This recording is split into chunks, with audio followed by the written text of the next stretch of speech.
What's going on, everybody? Welcome to episode 9 of the Real GP series. This week we'll be checking out 3 different GP per hour rates of the ever popular Skeletal Wyverns.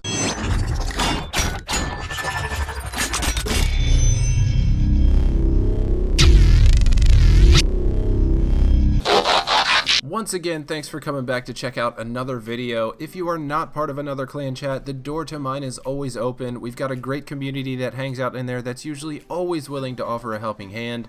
Also, if you use Discord, feel free to use the Slayer Squad Discord for anything you may need. The permanent invite link can be found in the description below.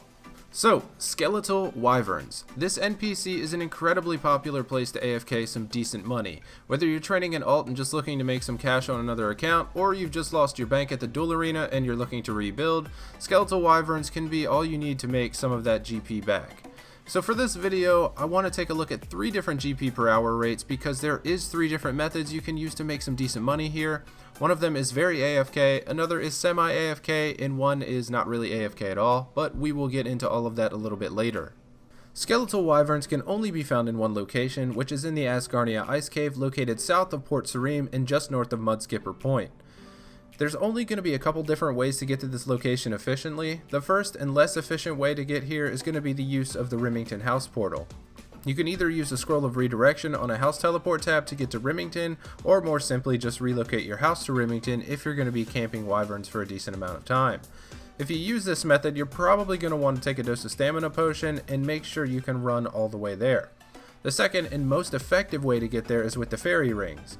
There is a fairy ring located just south of the cave entrance that can be accessed via the fairy ring code AIQ. Once at the AIQ destination, head north, enter the cave, make your way toward the icy area, head to the southern wall, and enter the wyvern area. Easy peasy, right? Skeletal Wyverns have a combat level of 140, but a very high hit points level of 210, making them a somewhat lengthy kill. They are aggressive and can be very annoying to kill if you don't secure a safe spot. If you've never been to Wyverns, I suggest finding a guide to check out, as I won't be covering how exactly to safe spot the Wyverns in this video. The Wyverns have 3 different attacks, which include melee, ranged, and an icy breath attack, which is similar to Dragonfire, but just cold instead of hot.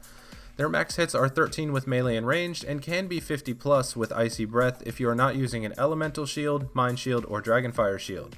Unfortunately though, anti-fire potions do not work here, so don't bother trying those out to take less damage.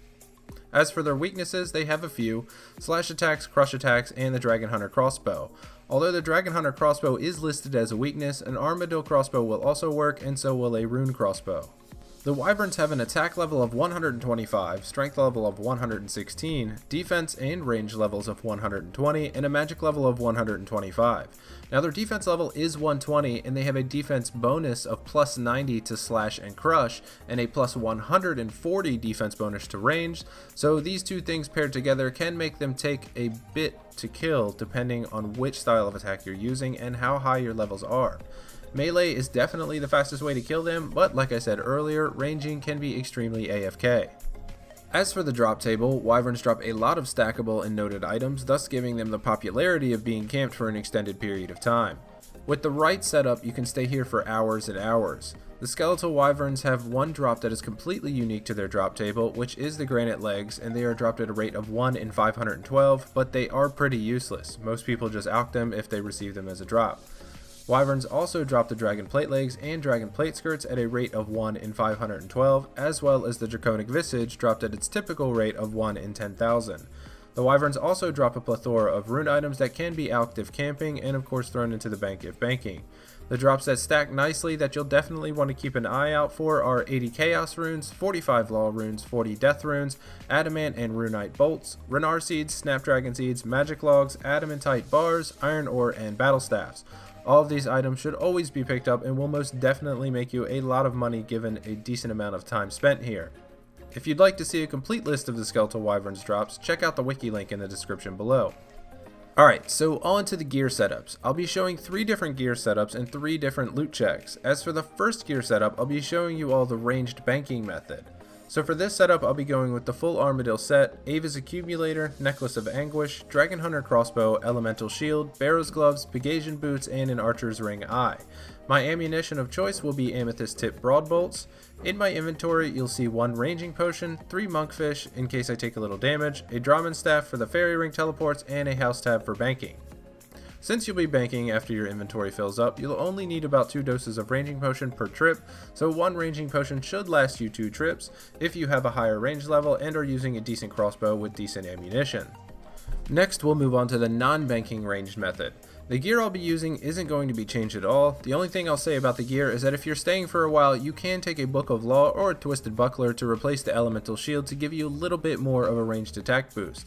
You will notice, however, that my inventory has changed. I now have 8 Ranging Potions, Nature Runes, and a Smoke Battle Staff for the High Alchemy spell. Because you'll be staying for a long time, you'll want to be alching all the rune drops and Earth Battle Staff drops, and probably Granite Leg drops as they alch for more than their current Grand Exchange value. With 8 Ranging Potions, you'll be able to stay here for almost 7 hours while having your range stat boosted. So, if you're looking for some serious camp time, this is the way to go. You can even take more Ranging Potions if you'd like, just make sure you have enough inventory space for all the stackable drops. Lastly, we'll go over the melee setup. For meleeing, I'll be using a Helm of Nitznot, Fire Cape, Amulet of Torture, Unholy Blessing, Abyssal Whip, Bando's Chestplate and Tassets, Dragon Fire Shield, Barrow's Gloves, Primordial Boots, and a Berserker's Ring Eye. As the Wyverns only have 1 magic attack and it's their Icy Breath attack, some of this damage can be negated with the Dragonfire Shield. You'll want a decent melee armor to defend against their ranged and melee attacks, so this gear here, aside from the Infernal Cape that I don't have, is going to be the best setup you can use here. There was a slight argument over the Zamorakian and Hasta or Whip being better here, but because the Whip has a higher strength bonus and a higher slash attack bonus than the Hasta's Crush bonus, the Whip is most definitely better here. As for my inventory, you'll see a Super Combat Potion, 18 Monkfish, Drahman Staff, and House Teleport. The amount of food you'll need here for meleeing is going to depend on your combat level. I am obviously maxed, so the sweet spot for me was 18 Monkfish. They aren't terribly expensive, they heal 16, and generally last me a full inventory. I was rarely overeating and wasting food with this setup. I also opted to take the more expensive Super Combat Potion to conserve inventory space for drops. Some drops here can entirely negate the cost of multiple Super Combat Potions, so I'd rather have less banking and more drops to pick up. Alright guys, so on to the loot. So like I said earlier, I'll be covering 3 different versions of loot here, one for ranged banking, one for ranged camping, and one for meleeing. We'll start off with ranged banking. So obviously with ranged banking, we'll be banking the bones as well, which will definitely give a decent boost in our profit per hour. So as for the timer for this, I killed the Skeletal Wyverns for 12.5 hours ranging and 12.5 hours meleeing. I only ran the timer while I was killing Wyverns to keep the GP per hour accurate. For the banking method, I ended up with a total loot value of 9,762,112 GP. As for supplies, I only used 20 Ranging Potions, 2,381 Amethyst Broad Bolts, and 23 Monkfish, bringing my total supply cost to 701,916 GP. This gives me a total profit margin of 9,060,196 GP. We'll round this to 9.06 mil, which gives me a total profit per hour of about 725k GP. That is pretty decent if you ask me. So now I want to get into the profit per hour if you aren't banking, and the fantastic thing about this is that I can use the same loot just with a couple different parameters. Had I not been banking the loot and alching the rune drops and battle staffs, I would have just ended up with a cash value. And there would also be some items that I didn't pick up because they would take up valuable inventory space, thus making my trip shorter. So if I wasn't banking the drops, I'd be left without the Wyvern Bones, a cash stack for the rune items and Earth Battle Staffs, and all the rest of the items would have to be stackable. I also didn't include the Prayer Potion drops in here because if I was camping them, I'd either leave them on the ground or use them to flick Eagle Eye. So with 25 hours of camping the Wyverns, I'd be left with the loot you see on the screen now, which has a value of 8,067,779 GP. Had I been camping them, I'd have used 16 Ranging Potions and the same amount of bolts, and most likely 0 Monkfish, bringing my total supply cost to 686,315 GP, giving me a total profit margin of 7,381,464 GP. We'll round this to 7.38 mil, which gives me a final profit per hour of 590k per hour. And lastly, we will jump into the melee loot. For meleeing, I also did the Wyverns for 12.5 hours and managed to grab a decently higher amount of kills.